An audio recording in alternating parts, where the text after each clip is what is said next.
আসসালামু আলাইকুম। সবাইকে স্বাগতম ফাতেমাস কিচেনে নতুন আরও একটি রেসিপি দেখার জন্য। আজকে খুবই সিম্পলভাবে আলু দিয়ে লাউ শাক ভাজি করব, সেই রেসিপিটি আপনাদের সাথে শেয়ার করব। আশা করি আজকের রেসিপিটিও আপনাদের ভালো লাগবে। এখানে আমি লাউ শাক নিয়ে এসেছি। আর লাউ শাকের যে দাম রে ভাই, এখানে আমি 4টা লাউ শাকের ডাঁটা এনেছি 40 টাকা দিয়ে। ছেলেকে স্কুলে দিয়ে আসার পথে এই শাকটা আমি নিয়ে এসেছি, দেখে খুব ভালো লেগেছে সেজন্য নিয়ে আসলাম।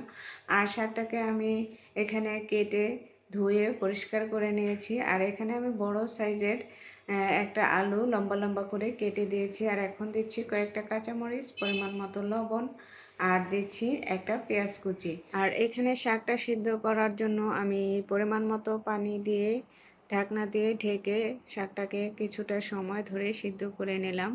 আর শাকটা অনেকটাই কচি ছিল, সেই জন্য শাকটা তাড়াতাড়ি কিন্তু সিদ্ধ করা হয়ে গেছে।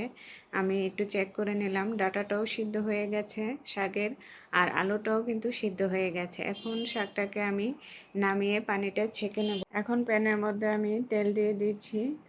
আর এখানে রসুন কুচি, পেঁয়াজ কুচি আর কয়েকটা শুকনো মরিচ মাঝখান থেকে ভেঙে দিয়েছি। আর এই শাকটা রান্না করার সময় পেঁয়াজ রসুনটা একটু বেশি দিলেই কিন্তু শাকটা খেতে ভীষণ ভালো লাগে। আর যখন পেঁয়াজ রসুনটা এভাবে বাদামি কালার হয়ে আসবে, এর ওপর আমি দিয়ে দিচ্ছি শাকগুলো। আর লাউ শাকটা আমার কাছে আলু দিয়ে এভাবে ভাজি করে খেতেই ভীষণ ভালো লাগে। আর আমার মতো করে কে কে এরকম লাউ শাক ভাজি করে খান অবশ্যই কমেন্ট করে জানাবেন। এখন আমি শাকের আলুগুলোকে একটু ভেঙে ভেঙে দিচ্ছি। আর এভাবে আলুটা ভেঙে দিলে হয় কি, শাকটা একটু আঠালো হয় আর খেতেও কিন্তু ভীষণ ভালো লাগে। আর এই যে দেখতে পাচ্ছেন কতটা সুন্দর দেখা যাচ্ছে, আর রান্নাটাও কিন্তু হয়ে গেছে। এখন আমি এটাকে নামিয়ে পরিবেশন করে নিয়েছি, আর আপনাদেরকে কাছ থেকে একটু দেখিয়ে দিচ্ছি কতটা লোভনীয় হয়েছে। আর খেতে তো অসাধারণ ছিল।